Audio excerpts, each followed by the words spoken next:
All right, so this is day 4 on Hebrews 11, and I realize we missed a verse, and it's a really important verse, but let's just go back and do like summaries here.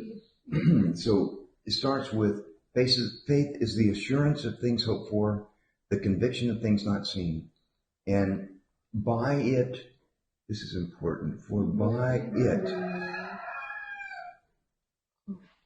So what is the it? By it. Look at verse 1. No, faith. Yeah, faith. By it, by faith, the men of old. Who are the men of old? The men of old. Yeah. Jesus. No.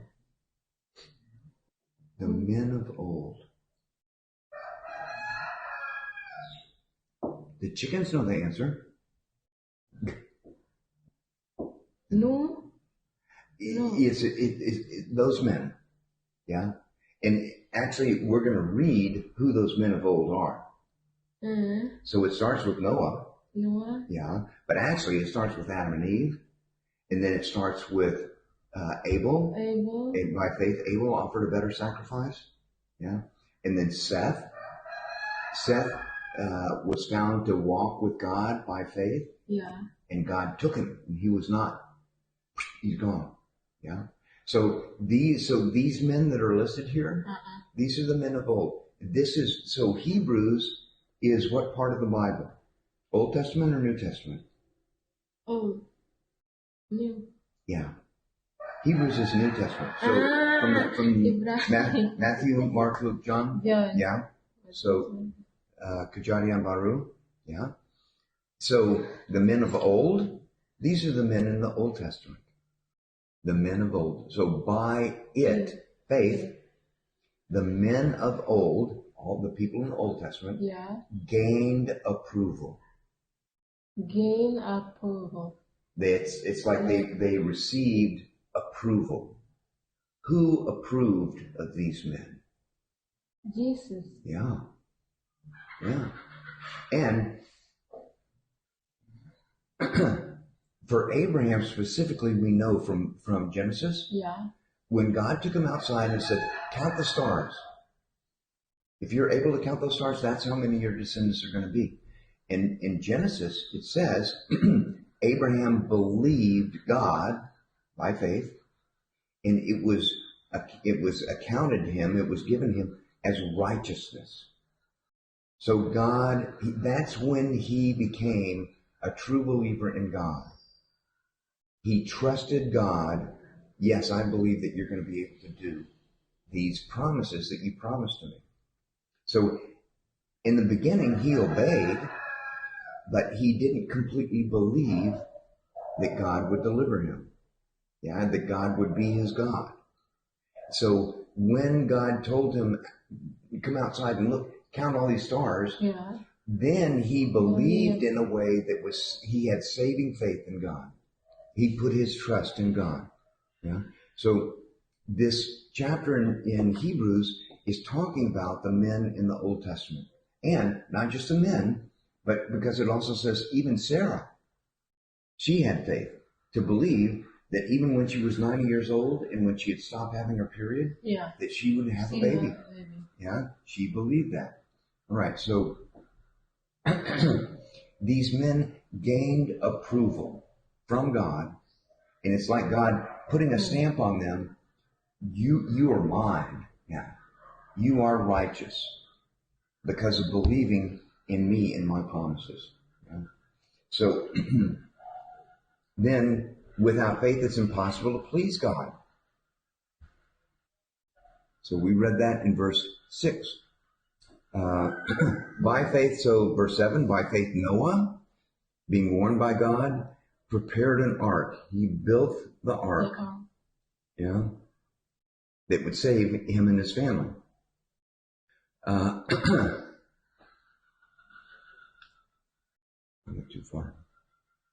Prepared the ark. Then verse 8, by faith Abram, when he was called, he obeyed by faith, But this faith was not yet a complete faith. It became a complete faith when God said, come outside and count the stars. And then God said, that's it, you're righteous. You believe me, you trust me, so I accept you as my child. So this is by faith Abram.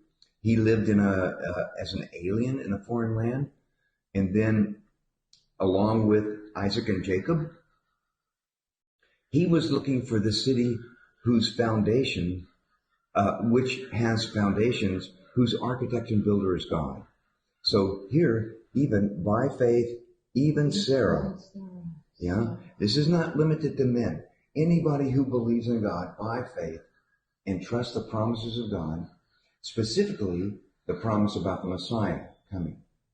So all these people knew about the Messiah coming. Adam and Eve had told their children had told their children, their children had told their children. So these people knew there is going to be a Messiah to come. Yeah. All right, and then, so we forgot this. Okay, all these died in faith without receiving the promises, having seen, okay. So then 17, back to Abram again. By faith, Abram, when he was tested. So God said, take your son, your only son, who I promised is going to be the one to bring you descendants. Take your son and bring him to this mountain and sacrifice him to me. And that was a picture of Jesus. That was a picture of God offering his only son to die for sin. And God was testing, so God tested Abram. What a difficult test that would have been. He's been waiting 100 years for this son. And now he has a son. And God, when God tested him, look at we missed this the other day. So verse 19, Abram, considered that God is able to raise people even from the dead. So God said, kill him. He said, okay, sure. Because I believe you can raise people even from the dead. And that would have happened. Had God allowed Abram to kill Isaac, God would have somehow raised him back from the dead. But he stopped him and he said, stop. Now I know. But really, it was Abraham that knew. Abraham had his knife in his hand, ready to come down on Isaac. And God said, stop. And so now Abram knows, wow, my faith is really strong because I was able to give up my only son because I believed in God. Yeah. All right, so we had missed that part. All right, then by faith Moses, when he was born, didn't want to be called a son of Pharaoh, considered the reproaches of Jesus better. So reproaches are people talking bad about you because you believe in Jesus. That's people saying, what a stupid belief. Yeah.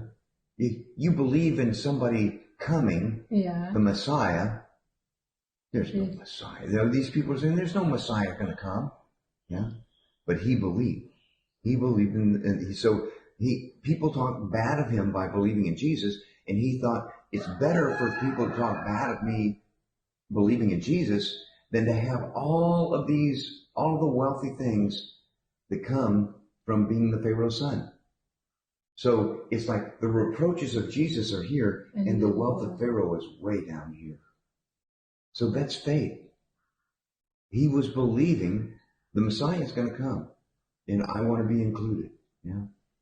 All right. So that's Moses.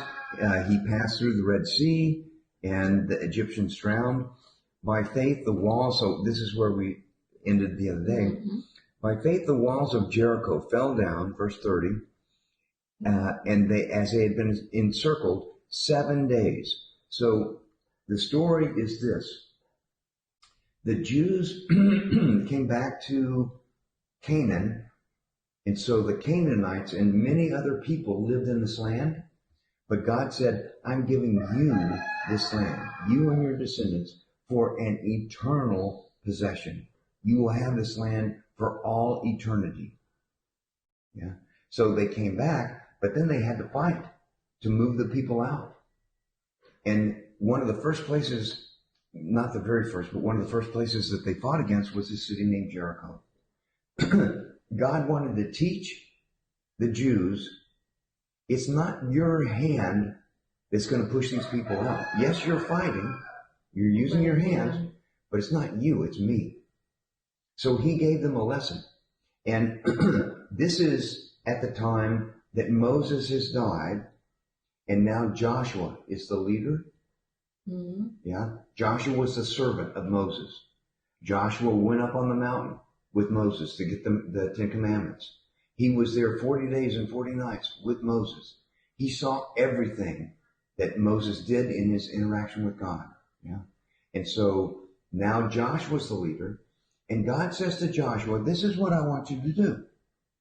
Apparently, Jericho had walls around the outside of it. Yeah.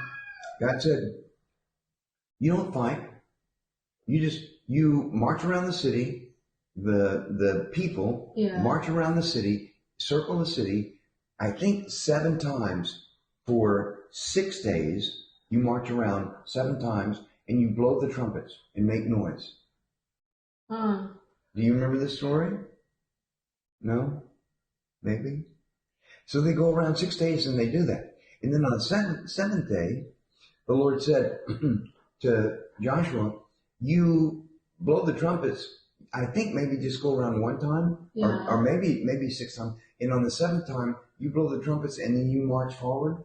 And what happened was when they blew the trumpets, the walls of Jericho fell inside. So the walls didn't fall out into the street, they fell in. And so what that meant was the people in the street, they could climb up on the walls, on the bricks of the wall, and get into the city and take the city.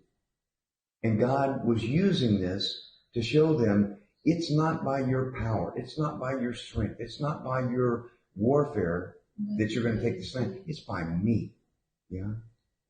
So that was by faith they did that.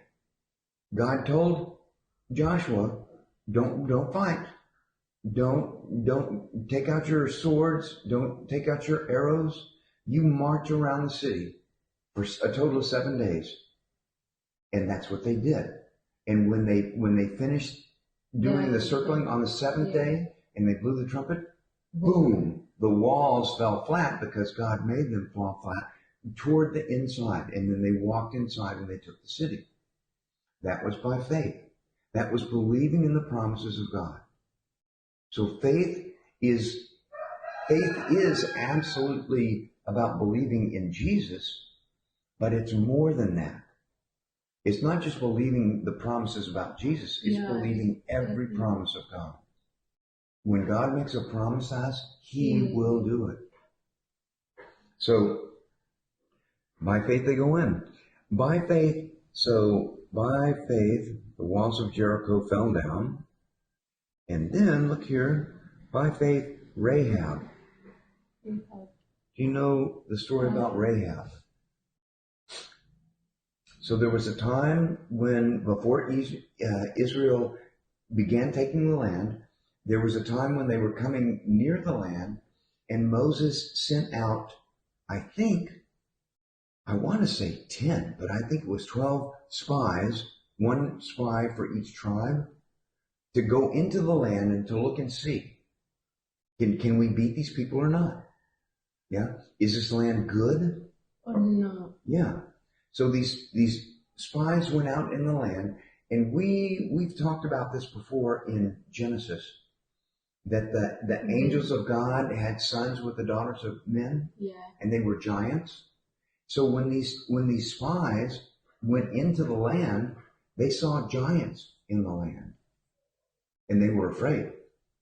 And so that's right, it was 12. So 10 of this, the number 10 of the 12 spies came back and they told Moses, "No way, we can't take this land. These people are too big for us."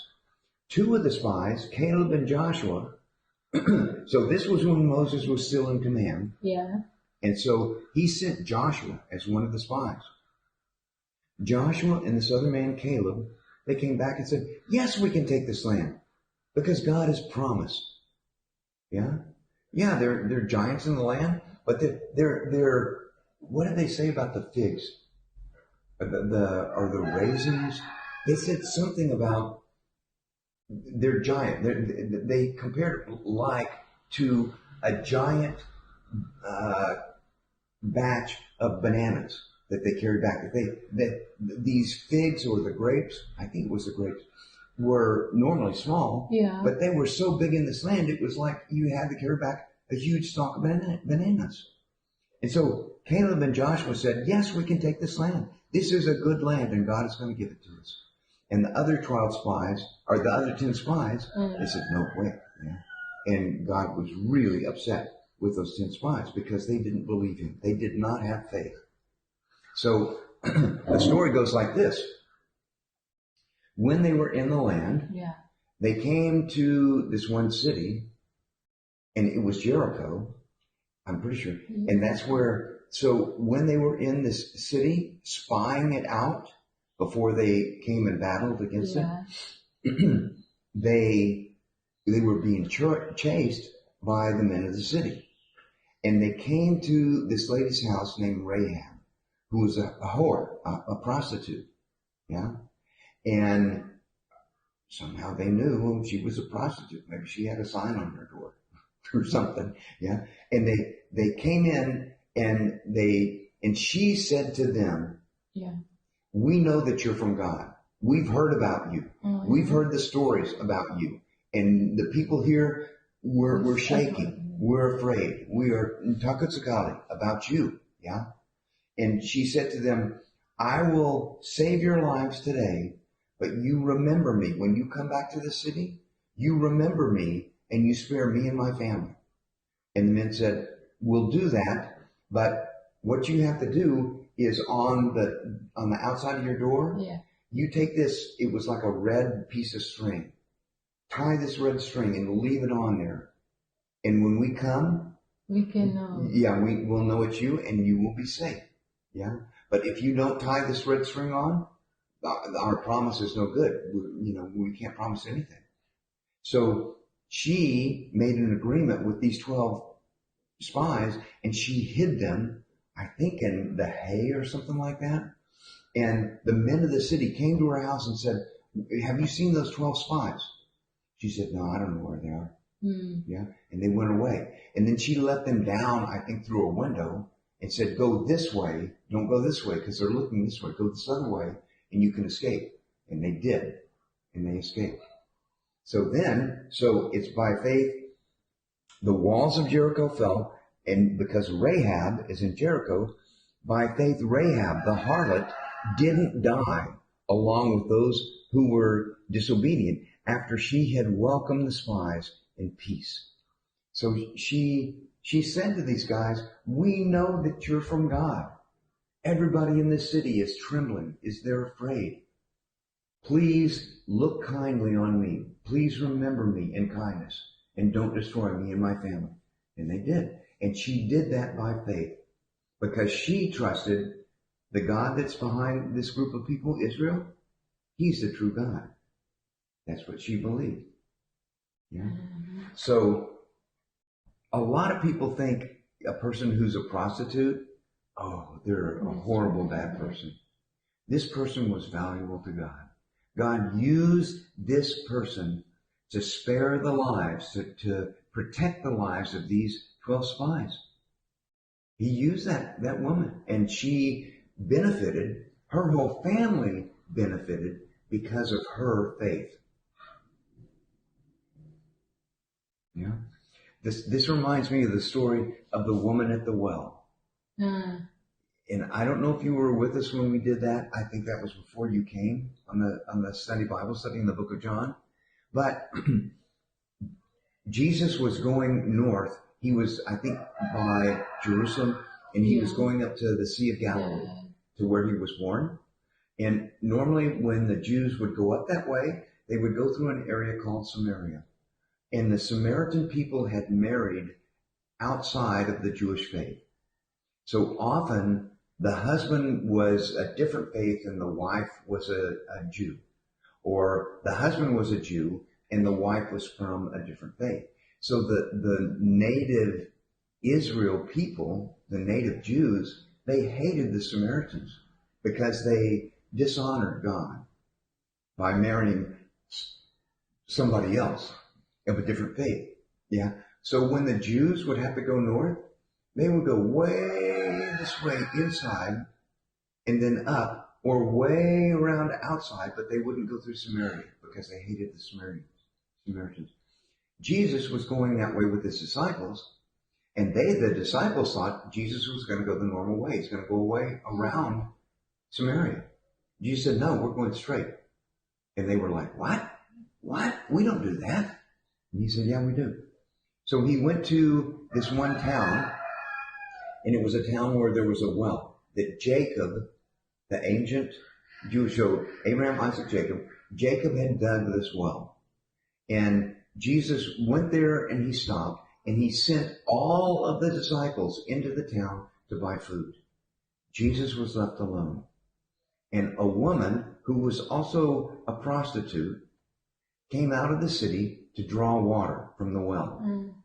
And she came like at lunchtime. And when it was really hot, not during the early morning hours when it was cool. And she did that, and people don't really know why, but we learned from the story she had had 5 husbands, and the husband that she was living with at the time that Jesus met her wasn't her husband. But Jesus came to see that one woman. He came, so it would make more sense to most people if he came to see a man. Because Jesus talked with me, he talked with Nicodemus. Yeah? Nicodemus, you must be born again. But he came to specifically because he knew he would meet this woman there. And he told this woman, he ended up saying to this woman that he was the Messiah. He hadn't said that to anybody. The woman said, we're us Samaritans, we know that when the Messiah comes, he'll tell us all things. Jesus said to her, I that speak to you, that's me. That's me. I am he. I am the Messiah. He hadn't said that clearly to anyone else until that woman. So Jesus demonstrated an incredible value of women that men at that time, they didn't have. Women were like possessions.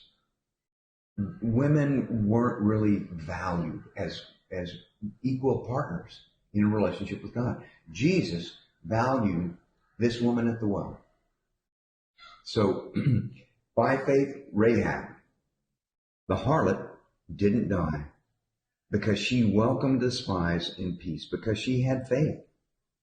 Okay, what more shall I say? For time will fail me if I tell. So he's saying, okay, I've talked about these people so far, but if I keep going, I'll run out of time. I won't have enough time to tell you about all these people of faith. So he gives a list of names. So he says, time will fail me. I'll run out of time if I tell you about Gideon. This is another man. Barak, Samson, Jephthah, David, Samuel, the prophets, who by faith. So these people, by faith, they conquered kingdoms. They performed acts of righteousness. They obtained promises. They shut the mouth of lions. They put out the power of fire. They escaped from the sword.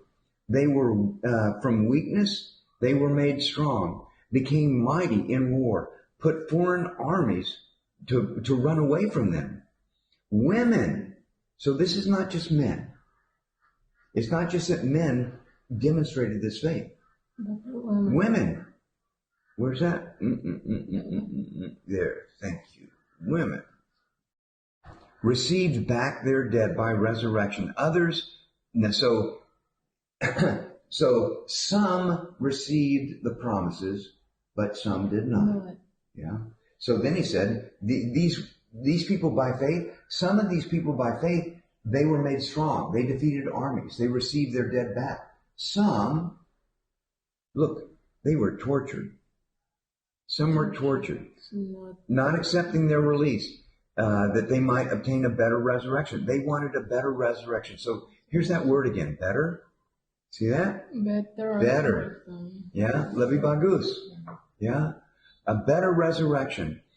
Others were experienced mockings. People made fun of them. They said bad things about them. Scourgings. They beat them with ropes. Chains. They were made prisoners. Imprisonment. Chains of imprisonment. So in imprisonment. Let's do that. Imprisonment. That.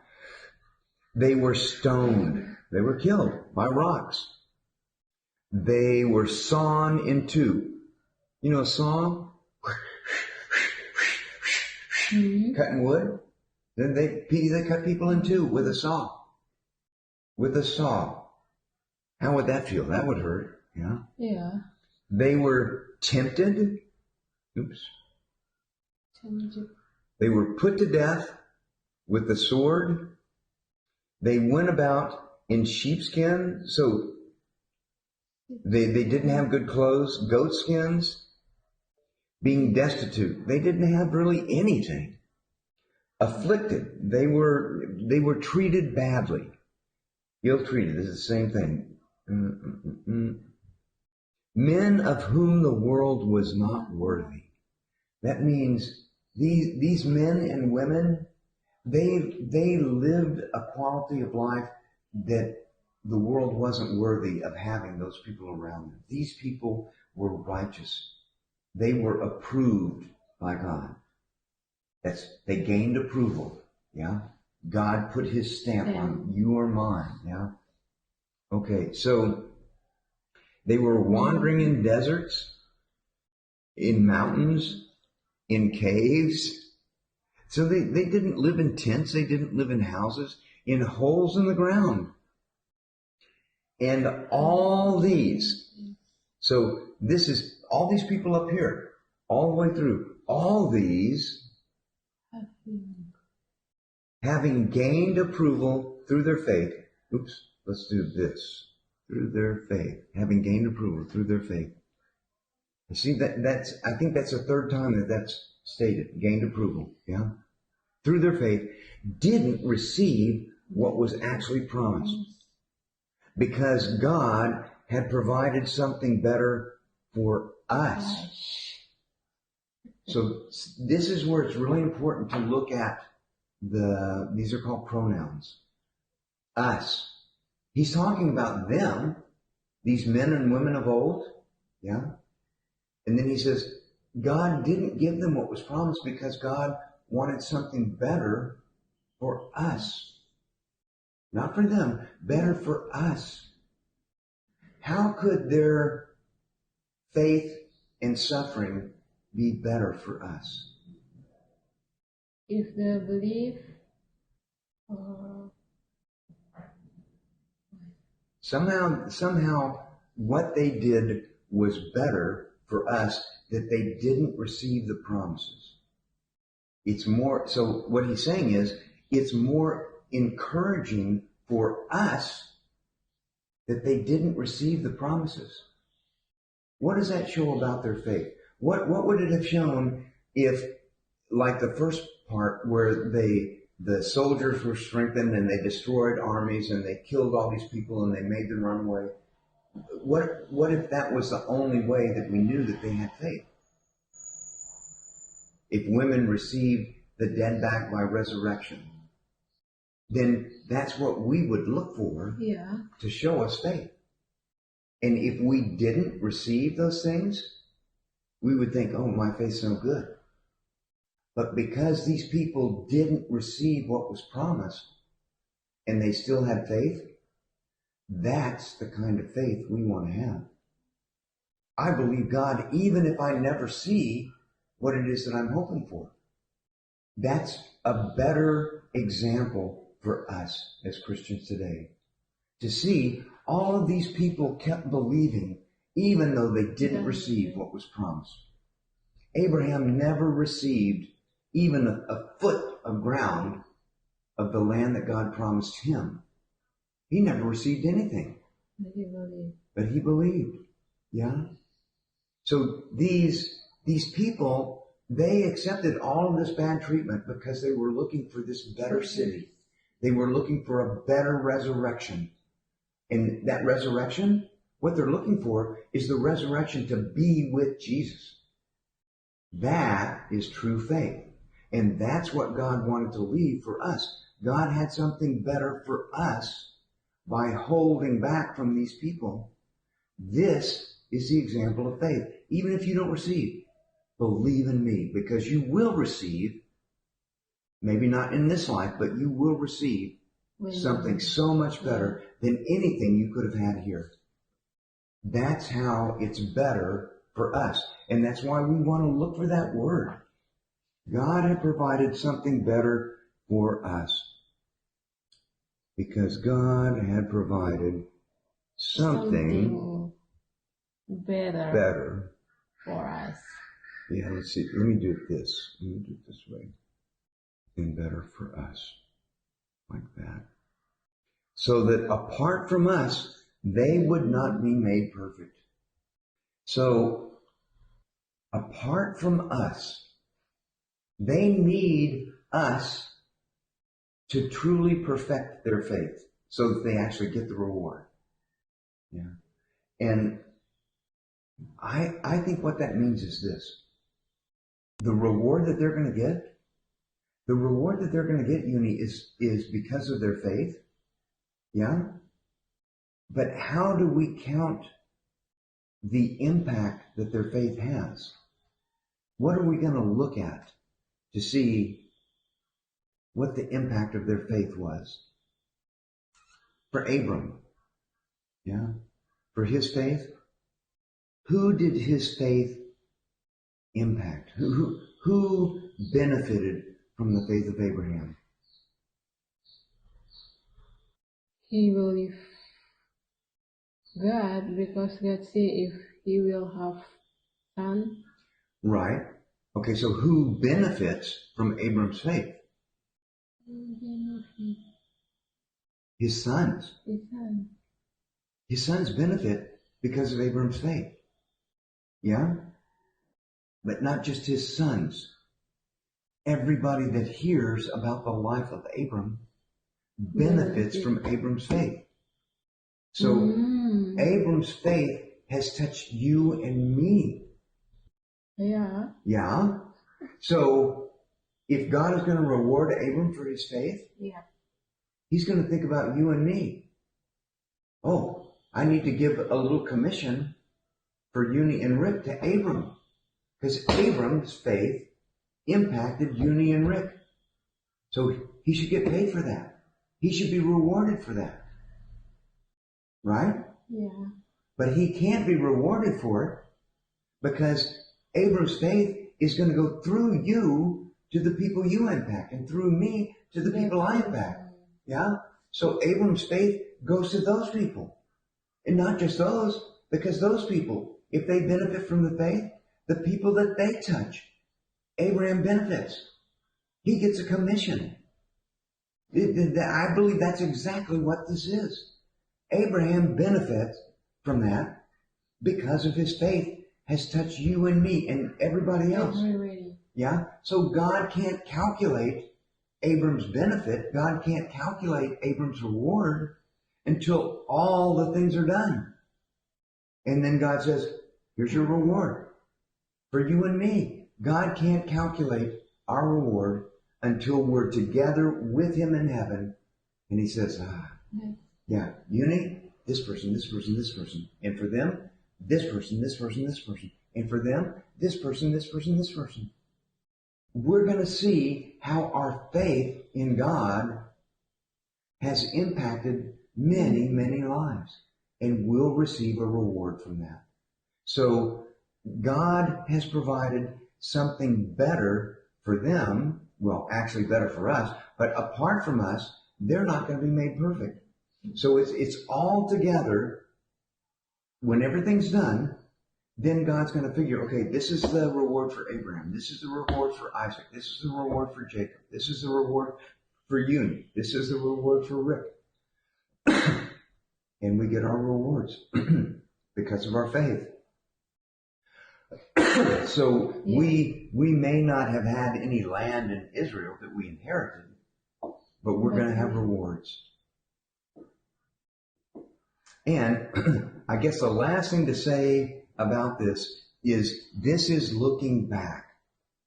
This whole chapter is looking back to the men in the Old Testament. Yeah. They were the ones that the writer of Hebrews used to show faith.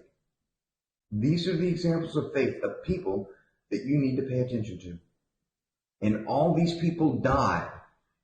And now, so he's writing this to people after Jesus was resurrected. Yeah. Before Jesus was resurrected, all of these people in the Old Testament, they were in a special place called Abram's bosom. It was like paradise, but it was death. It was a place for the dead that had believed in God. Yeah. They were separate from the people who were in hell, who hadn't believed in God. So when Jesus was raised, all of these people in this area called Abram's bosom who had believed in God, when Jesus was raised, he released all of those people with him to be in heaven with him. So all of these millions and millions of people who placed their faith in God, they're now in heaven with Jesus. So apart from us, they didn't receive what was promised. When we get caught up to be with him in heaven, then we'll get the rewards. Yeah. So he's talking about all of these people of faith who gained approval. That phrase is, I think it's used 3 times in this chapter. Gained approval. And that's talking about approval from God and approval, you placed your faith in me and you are mine. Yeah.